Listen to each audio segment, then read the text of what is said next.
De volta com vocês, galera, no canal mais louco do YouTuber. Louco, mas é claro, por Jesus.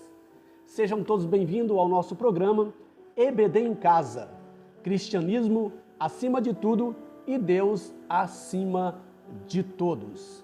Para você que pela primeira vez está assistindo o nosso programa, te peço, se você desejar, se inscreva no canal, dá o seu joinha e compartilhe o vídeo para as pessoas. E para você que é inscrito, te peço para você ficar conosco até o final, para nós aprendermos da poderosa palavra de Deus. Pegue a sua caneta, pegue o seu bloco de anotação, a sua revista e a sua Bíblia. E vamos para o comentário da lição de número 13, lição de jovem. Estamos chegando ao final de mais um trimestre, né? O final do quarto trimestre. Estudamos um seriado de lição muito abençoado, falando sobre liderança. Passamos pela liderança de Moisés, pela liderança de Josué, de Davi, de Paulo. E agora estamos encerrando a lição com a liderança do Senhor Jesus Cristo. Jesus foi o nosso maior exemplo de liderança. Ele foi próximo dos seus discípulos, também frequentou a casa de Pedro, ele conhecia de perto a realidade dos seus liderados. Ele nos deixou um exemplo de humildade, serviço e amor, quando ele lavou os pés dos seus discípulos ou dos seus liderados. João 13 e versículo 15. Então Jesus nos deixa um maior exemplo, né, de um líder que pode ser seguido. Tá? O título da lição, Jesus, um modelo de líder. O nosso texto principal está em Marcos capítulo 10, versículo 45. Porque o Filho do Homem também não veio para ser servido, mas para servir e dar a sua vida em resgate de muitos. O resumo da lição: Jesus é definitivamente um modelo a ser seguido por toda a liderança cristã, sem dúvida. Os objetivos são 3: conscientizar a respeito da natureza da liderança de Jesus, compreender o modelo da liderança de Jesus, explicar que durante o seu ministério terreno, Jesus foi um líder prático. A nossa leitura em classe, o texto bíblico está em João capítulo 13, verso 1 ao 15. Por ser muito extenso, nós não vamos ler, né, todo esses versículos, né, para nós ganharmos tempo, ok? E já a nossa lição ela é comentada pelo nosso teólogo, pelo nosso exímio pastor Elias Torralbo, tá? Um homem abençoado por Deus. E ele divide a lição em 3 tópicos principais. Primeiro, a natureza da liderança de Jesus. Tá? Então nós vamos ver no primeiro ponto a natureza da liderança de Jesus, aí com 3 subpontos. Né? E também o segundo tópico nós temos o modelo de liderança de Jesus, também com 3 subtópicos. E em terceiro, nós vamos ver que Jesus, um líder prático, também com 3 subtópicos. E vamos então começar a nossa lição através da sua introdução, como é de costume. Esta lição tem como objetivo apresentar Jesus como o maior e mais importante líder de todos os tempos. Veremos algumas características da liderança dele e que deve servir de modelo para todos os líderes que venhamos seguir o modelo da liderança deixado pelo nosso Senhor Jesus Cristo. O apóstolo Paulo disse que ele era imitador de Cristo. Né? Embora ser um exímio líder, né, um exímio missionário, ele disse: seja meus imitadores como eu sou de Cristo.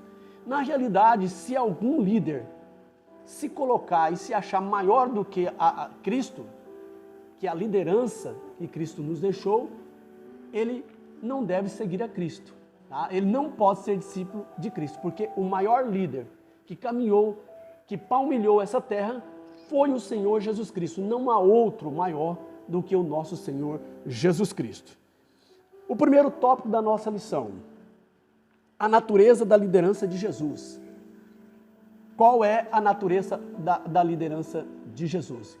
Embora Jesus ser 100% homem, também ele era 100% divino. Então nós temos aí especificando a natureza de Jesus. No primeiro tópico, a divindade de Jesus. Não é certo falar a respeito das obras de Jesus sem considerar que ele é Nós não podemos falar das obras de Jesus sem considerar o que ele é. Por isso, antes de fazer uma análise sobre o modelo da liderança deixado por Jesus, é imprescindível que se faça uma reflexão a respeito da sua natureza. No Evangelho de João encontramos os 7 eu sou. Tá? Quais 7 eu sou? Não vou falar todos eles, que não vou conseguir lembrar todos, mas primeiro Jesus disse, eu sou o caminho, a verdade e a vida. Depois ele disse, eu sou a água, né, que sacia a sede, vinde a mim, né, e bebei da água, né, que sacia a sede. Jesus se colocou também, eu sou o pão da vida. Então são 7 colocações que temos aí nos evangelhos do eu sou de Jesus Cristo, provando e mostrando a sua divindade, que ele era 100% homem, mas também 100% Deus. E cada um deles revela a sua pessoa, obra e divindade. Mas quem é Jesus e qual é a sua natureza? Como fruto da revelação divina, Pedro respondeu a essa pergunta afirmando, és o Cristo, o Filho de Deus, vivo. Mateus 16, versículos 16 e 17. Essa declaração foi um reconhecimento público da divindade de Jesus. Por isso, todas as obras dele discorrem e refletem o seu caráter divino, inclusive as suas ações como líder. O modelo da liderança que ele deixou deve ser o padrão da referência ideal a ser alcançado, pois retrata aquilo que Deus espera de um líder. Então, naquele episódio, naquele texto, onde Jesus pergunta aos discípulos, né, que as pessoas falavam, que achavam que ele era, e eles diziam, uns acham que o Senhor é Elias, outros dizem que o Senhor é João Batista, e aí Jesus dirige a Pedro e diz aos discípulos, diz, e quem vocês acham que eu sou? E Pedro, tomando a palavra, inspirado pelo Espírito Santo de Deus, porque aquilo não veio dele, o próprio Jesus diz, tu és o Filho do Deus vivo. Então, o Espírito Santo, né, revelou a Pedro essa verdade, e Jesus disse, isso não vem de ti, mas vem de Deus. Realmente, né, Jesus confirmando que ele era divino. Né? Então nós temos aqui, nos primeiros séculos da igreja, quando morreu, né, os apóstolos, que passou a era apostólica, né, então começou a surgir as perguntas e formar heresias através dos estudiosos da Bíblia Sagrada. Não vou dizer o nome aqui que eu não vou lembrar, tá? Mas começou a questionamento se Jesus era 100% homem ou se era 100% divino. Alguns afirmavam e até ensinavam que Jesus era 100% homem. E outros afirmavam e diziam que Jesus era 100% divino. E outros ficavam na coluna do meio dizendo que Jesus era 100% homem até o seu batismo nas águas por João Batista. A partir do momento quando Deus dirige, esse é meu filho amado, então ele se torna somente divino. Então era uma confusão nessa interpretação, e aí houve os concílios, o concílio de Nicéia e de Alexandria, aonde, né, barraram isso, fecharam a porta para essa heresia e chegaram, né, a uma conclusão, inspirado pelo Espírito Santo, que Jesus ele é 100% homem, mas também 100% divino, chamado, né, a natureza hipostática de Cristo. Essa natureza hipostática, essas duas naturezas, elas se confundem, elas se fundem uma na outra e elas não podem ser desassociadas. Então alguém dizia que quando Jesus ia realizar milagre, ele era divino. E quando ele sentia fome e sede, ele era humano. Se nós dirigirmos assim a Jesus, nós criamos heresia. Então nós não podemos dirigir dessa forma a Jesus. Nós devemos dirigir a pessoa de Cristo. Quando Jesus realizava o milagre, é a pessoa de Cristo que realizou. Porque as suas naturezas se fundem uma na outra. Elas não são desassociadas. E quando Jesus sentia fome e sede, é a pessoa de Jesus que sentia fome e sede. Então, esses concílios foram para fechar essa porta, para não criar heresia. Então, Jesus era 100% homem e 100% divino. Nós vemos que, em Tessalonicenses, capítulo 2, se não estou equivocado, diz que ele se esvaziou de si, tá? Tornando-se servo e tomando a forma de homem, tá? E não querendo, né, ser igual a Deus. Não diz que ele deixou de ser Deus, mas que ele se esvaziou, que ele não queria ser igual a Deus com as suas prerrogativas, com os seus atributos. Então ele ia agir como o homem, né, que ele era, deixando, né, pela sua humildade, de lado os atributos que lhe era concedido, que lhe era inerente. Então ele não deixou de ser Deus, mas simplesmente esvaziou-se para cumprir a vontade de Deus. E ele foi obediente até a morte, e morte de cruz, mostrando, né, um exemplo de humildade, ele sendo Deus. No segundo subponto do primeiro tópico, a autoconsciência de Jesus, né? Uma das marcas mais visíveis e perceptíveis na atitude de Jesus é a plena consciência que ele sempre teve de que o Filho de Deus, está em Mateus 11, versículo 25, 27, por diversas vezes a Bíblia mostra Jesus reafirmando a sua natureza, ou seja, ele não tinha dúvida de onde veio e nem de quem o enviou. João 16 e versículo 28. A seriedade e a segurança com que Jesus enfrentou o interrogatório de Pilatos é de impressionar. Isso se deu justamente pela convicção do mestre acerca de si mesmo e de quem o enviou. João 18, versículo 36. Essa convicção da sua identidade deu a Jesus as condições necessárias para lidar com equilíbrio e tranquilidade com Judas Iscariote, que havia de traí-lo, e com todas as adversidades que teve de enfrentar. João 13, versículo 18 e 19. Jesus mostra que o líder deve ter plena consciência da natureza da sua chamada e de quem o enviou. Então nós vemos aí que Jesus tinha autoconsciência de quem ele era e quem o tinha enviado. Ele tinha consciência da sua chamada, ele tinha consciência de quem ele era e ele tinha autoconsciência de quem o enviou. É essa autoconfiança que tem que ter um líder. Ele tem que ter consciência que ele foi chamado por Deus, que a sua chamada foi por Deus, e também que ele foi enviado por Deus, e ter consciência da sua missão, que é cumprir a vontade de Deus. Foi o que Jesus fez. Ele cumpriu na íntegra a vontade do seu Pai.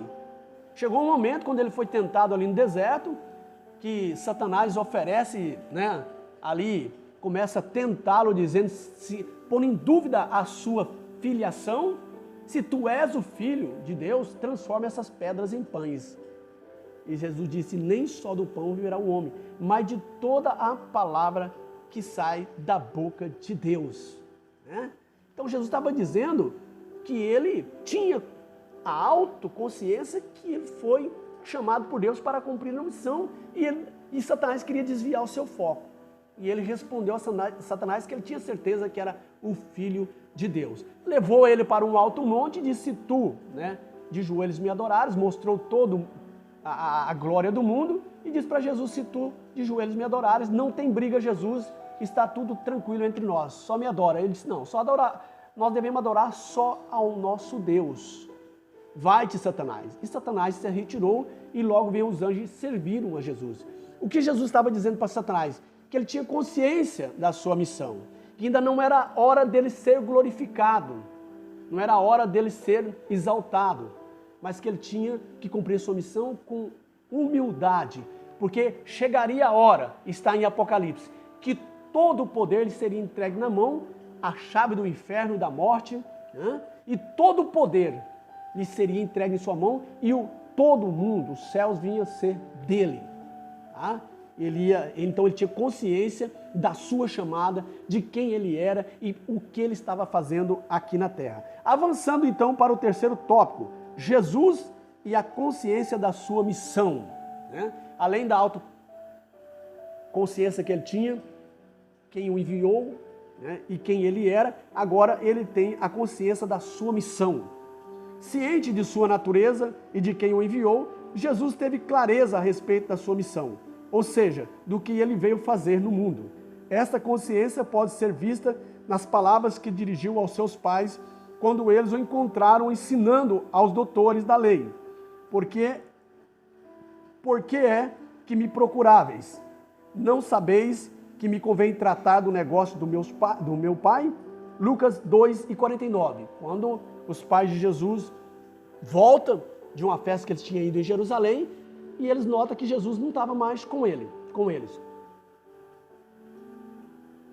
Então eles voltam a procurar Jesus, aí eu acho que durante um dia todo, e encontra Jesus no templo. E a mãe chama a atenção dele.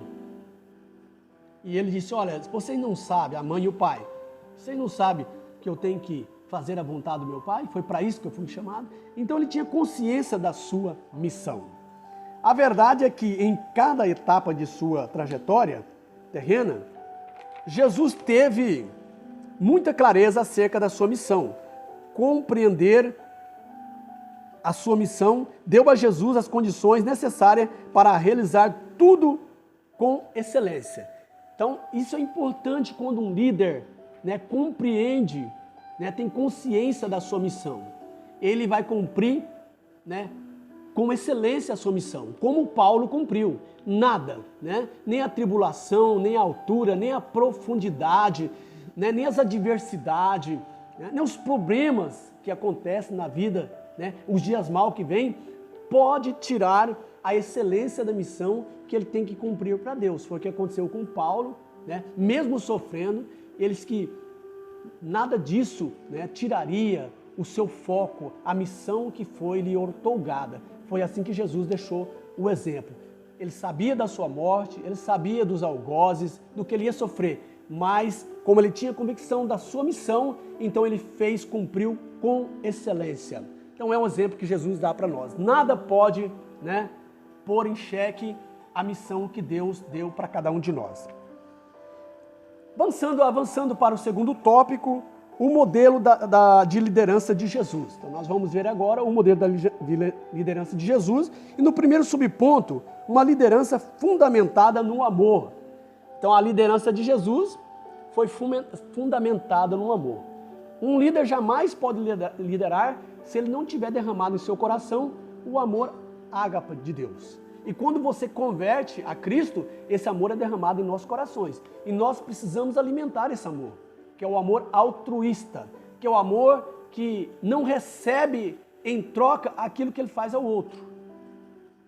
É um amor que não vive de favor, mas vive para ver o próximo feliz, em fazer o bem. Ele fazendo o bem para o próximo, ele se sente tão feliz como o próximo que recebe o bem que ele faz. Nunca ele quer fazer o mal. Esse é o amor altruísta, esse é o amor ágape. Não vamos entrar em detalhes aqui sobre os 4 amores gregos, que nos ensina. Ágape, o amor estógene, o amor erótico, o eros, e o filhos. Não, mas vamos adiantar a nossa lição se nós tomamos tempo ensinando aqui sobre os 4 amores. Mas o amor, todos esses amores que eu falei, eles têm que estar debaixo do guarda-chuva do amor ágape, que é o amor maior, que é o amor de Deus. E João diz que Deus é amor. Quem não conhece a Deus, certo? Aquele que não ama, ele não conhece a Deus, porque Deus é amor. Está na primeira epístola de João, capítulo 2 ou capítulo 4, ok? Então, avançando. Uma liderança fundamentada no amor. Do ponto de vista bíblico, nenhuma obra terá valor se não for realizada com amor.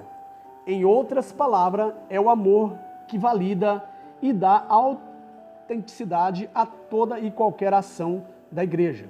Tudo que Jesus realizou em seu ministério terreno foi por amor. O amor é essencial para que o líder seja bem-sucedido.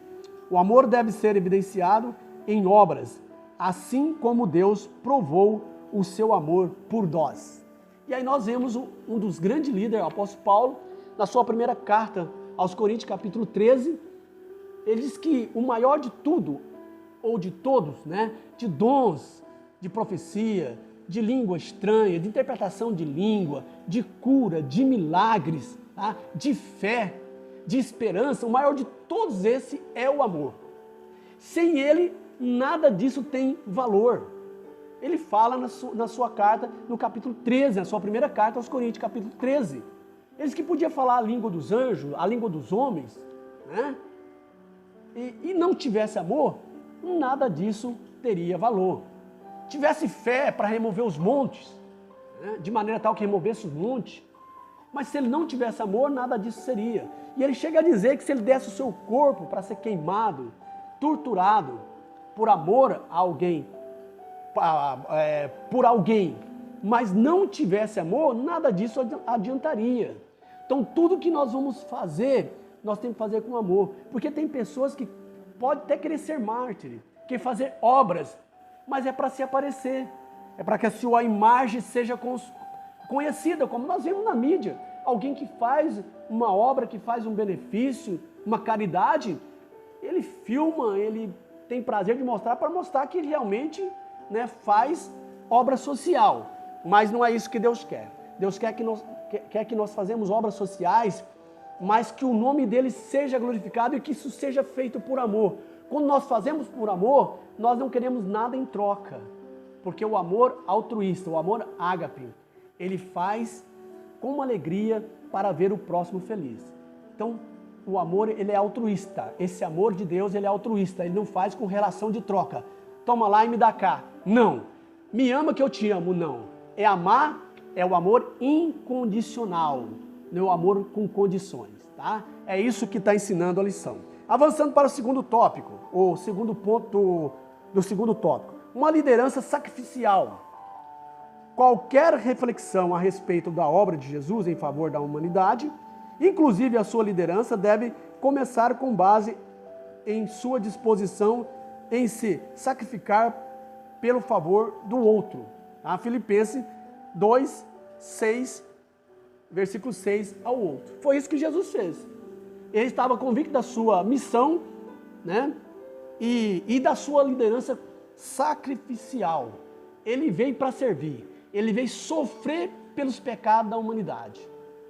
Ele veio fazer aquilo que Deus lhe determinou, né, para favorecer o próximo e não a ele. Jesus não estava pensando nele. Ele não queria fama. Inclusive ele fugia das grandes multidões, porque é um perigo, né? Quando você fica muito conhecido, estar no meio de grandes multidões, há perigo até de morte, né? Jesus, então sabendo disso, ele fugia das grandes multidões. Quando afluía muito, ele se retirava. E ele não prismava por fama, por holofotes, né? Para estar na mídia da época, como hoje as pessoas querem estar na mídia, quer se aparecer na mídia, né? Para ficar famoso. Não, Jesus, ele estava ali para cumprir uma missão e para fazer aquilo que era benefício para o próximo. Jesus também, ele zelava pelo bom nome. É melhor você ter um bom nome do que ser famoso. Tá? Uma pessoa honesta, uma pessoa obediente à palavra de Deus, que alguém disse ali, vai, como diz para Eliseu, aquela mulher, ali vai um homem de Deus, por causa das suas atitudes, pelo seu bom nome. É isso que Jesus zelava, do seu bom nome. E é isso que nós devemos fazer.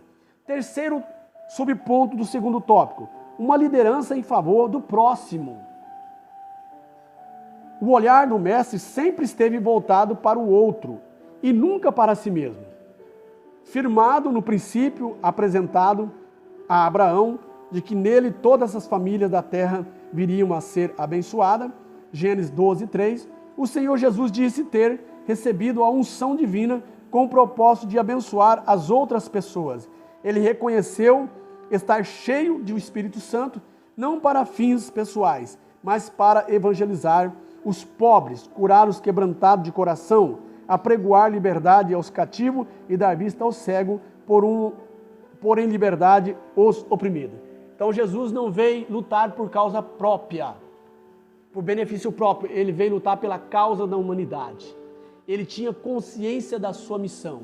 A sua missão era benefício do próximo, dar vista ao cego, dar liberdade aos cativos, aos oprimidos, expulsar os demônios, curar os leprosos, né? E acima de tudo, salvar a pessoa do ser humano. Então ele não veio para receber benefício próprio. Por isso ele despiu da sua glória, né? Por isso ele se esvaziou de si. Não usou os atributos que lhe eram inerentes como Deus, mas ele se fez como servo para salvar a humanidade. E o líder tem que ter essas prerrogativas de, né, imitar o mestre, de sofrer pela causa do mestre, como Jesus sofreu pela causa do seu Pai, para salvar as pessoas, para levar as pessoas à salvação e um dia elas morarem no céu junto com Cristo. Muito importante. Avançando para o nosso terceiro tópico e último tópico. Jesus, um líder prático. Agora nós vamos ver, né, Jesus um líder prático. O que quer dizer isso? Né? Que o evangelho genuíno, que o evangelho autêntico, ele tem que ser praticado. É praticidade de vida. Não adianta eu falar que eu sou crente, que eu sou evangelho, né, que está em voga agora, ser evangélico, né, é status, mas se eu não tenho essas prerrogativas da praticidade do cristianismo. Então, Jesus ele ensinava, mas ele punha em prática, em exemplo de vida. Ele fazia aquilo que ele ensinava, ele praticava aquilo que ensinava. Isso que é cristianismo autêntico, é você praticar o evangelho. É você praticar o que está na palavra de Deus. Primeiro subponto do terceiro tópico, um líder próximo dos seus liderados. Jesus não foi um líder de gabinete, mas sempre esteve entre os seus liderados e no meio das multidões. Ele comeu com os discípulos, conversou, ouviu os seus dramas e atendeu em suas necessidades. Hebreus 4, 14 ao 16. Jesus não esperava que as pessoas fossem a ele, mas ele mesmo se dirigia até elas, com a finalidade de pregar o evangelho do reino de Deus. Lucas 13 e 22. Olha aí, meus queridos, esse modelo prático de liderança de Jesus. Nós vemos muitos líderes hoje, né? Principalmente pastores. Fazer uma crítica aqui, uma crítica construtiva, que nós mudamos de vida. Às vezes até nós entramos nesse comodismo. Queremos ficar em nossas casas, queremos ficar no gabinete, certo? E enquanto as almas estão perecendo, só damos ensino na igreja. Parece que as outras pessoas não precisam. Nós não podemos ser igual João Batista, né? Embora o ministério de João Batista, cada um tem um ministério, tá? Mas João Batista ficava no deserto esperando as pessoas ir até ele. Mas aqui com Cristo é diferente. Jesus vai até as pessoas, ele não fica esperando as pessoas, ele sai da sua casa, do seu conforto, e vai pregar o evangelho para ganhar almas. Essa é a nossa missão, é a missão de um líder cristão.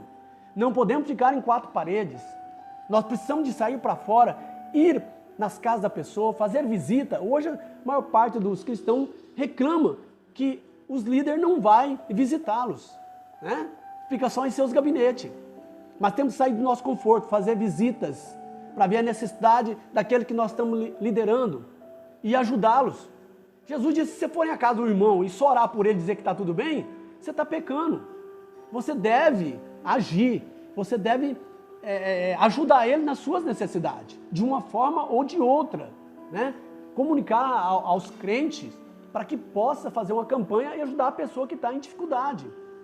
Então é assim que deve ser um líder, não ficar no seu gabinete, não ficar na sua casa, mas sair ao encontro daqueles que é necessitado, do seu liderado, daqueles que precisam de uma palavra de salvação. Então é isso que Jesus está nos ensinando. Avançando para o segundo ponto do terceiro tópico, uma liderança pautada na oração. É outra coisa, né? Muita oração, muito poder. Pouca oração, pouco poder. Nenhuma oração, nenhum poder. E é o que vemos hoje. Muitos líderes sem poder nenhum porque não ora nada. E outros com pouco poder porque ora pouco. Então, muita oração, guarda aí, pega aí.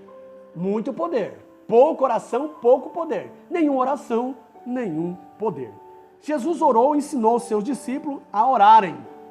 Então, Jesus orava e ensinava. É a praticidade de vida, tá? É você dar exemplo e praticar. Lucas 11, verso 1 ao 4. Ele orou no início, durante todo o seu ministério. Mateus 14, 23. Orou durante uma noite inteira para escolher os que seriam os seus apóstolos. Lucas 6, verso 12 ao 16. Ele também orou antes de ser crucificado. Marcos 14, 32 e 42. Um dos principais legados de Jesus como líder é, sem dúvida, a sua vida de oração, que deve ser imitado por aqueles que são chamados a atuar na liderança. Então alguém ousa dizer que a vida de Jesus foi vida de oração. Ele ia à noite, ia à tardezinha para o monte, orava, e quando ele voltava, ele já voltava pregando a palavra. E assim a sua vida foi pautada em oração. Visitando durante o dia, pregando a palavra, ensinando seus discípulos, mas à noite ele orava. Ele tirava períodos intensos de oração. Eu tenho um vídeo, sobre essa questão da vida de Jesus, que foi aí mais de 70% de oração, certo? Se olhar nos evangelhos, você vai ver que Jesus orava o tempo todo. Ele se retirava para oração. E ele ensina os seus discípulos a orar, porque a oração é a chave da vitória. Oração é intimidade com Deus. Oração é falar com Deus e é receber de Deus unção para continuar a sua missão aqui na terra. Então nós devemos orar sem cessar. Então Jesus, ele foi exemplo de um líder de oração para que nós tomamos exemplo e possamos vencer na missão que foi dada para nós pregar o evangelho e realizar a obra de Deus. No terceiro subponto, o terceiro tópico e o último, uma advertência à liderança cristã. Outra marca da liderança de Jesus, que deve ser observada pelos líderes da atualidade, foi a sua discrição. Infelizmente, na atualidade, não são poucos que têm entrado pelo caminho da busca por popularidade e têm se perdido e levado outros a se perderem também. Jesus não buscou ser popular, mas sempre se manteve fiel à missão que recebeu do Pai. João 6, versículo 6 ao 71, versículo 60 ao 71. Ele sempre se afastava quando a multidão era muito grande.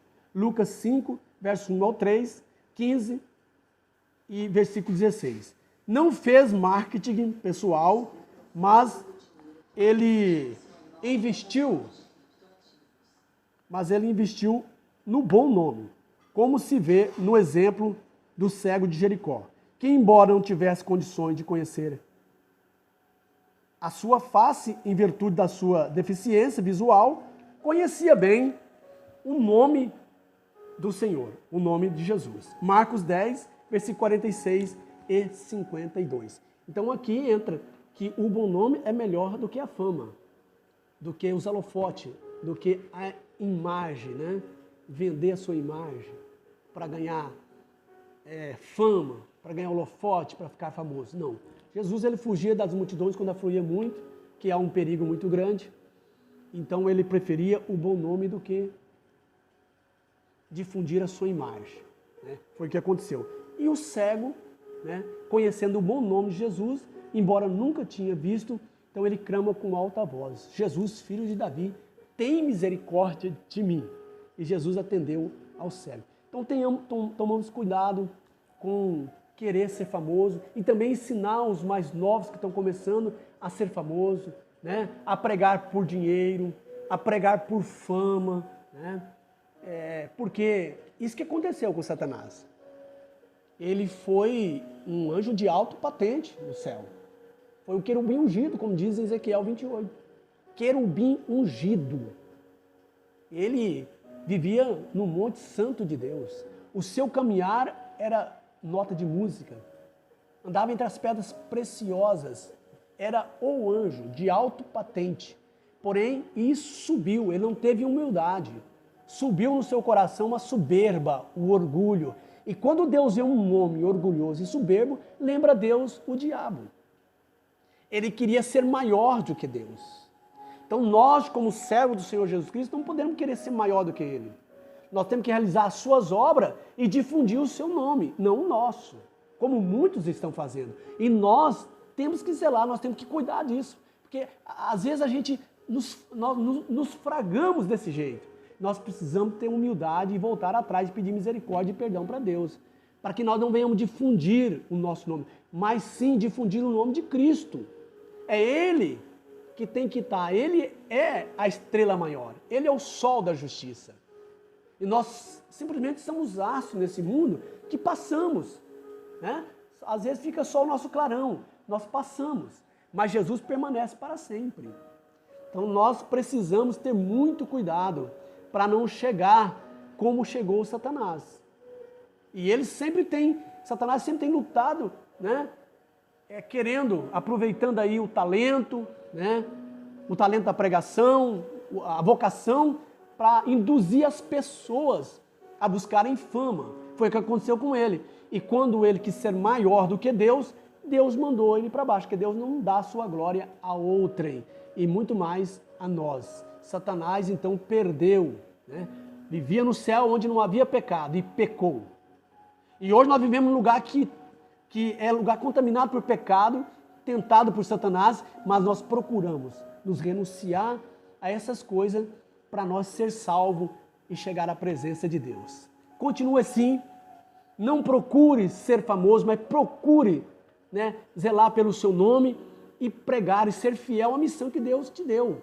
E que o nome de Jesus seja glorificado na sua vida e na minha. Que Deus abençoe a sua vida. E estamos terminando, né? Aqui com muita vontade já de começar a próxima lição do nosso primeiro trimestre que vem, né? Do ano de 2023. Então terminamos essa missão, graças a Deus, com muita humildade. Um seriado de lição abençoado. E no próximo ano, não se esqueça de clicar aí, né? Os nossos vídeos vai ser enviado para você que já é inscrito, e aquele que não for inscrito, né, entra aí no canal, assista, se inscreva. No próximo ano estaremos continuando, né? Se não estou equivocado, aliás, eu ainda não tenho conhecimento do próximo tema da lição, só tenho conhecimento da lição de adultos, que eu também ministro a lição de adulto no YouTube, mas não tenho ainda conhecimento da lição que vem de jovens. Mas com certeza estaremos ensinando com muita graça e muito amor para vocês aprender mais de Cristo. Que Deus seja glorificado na sua vida. Um beijão no coração e até o próximo vídeo, galera. Um abraço.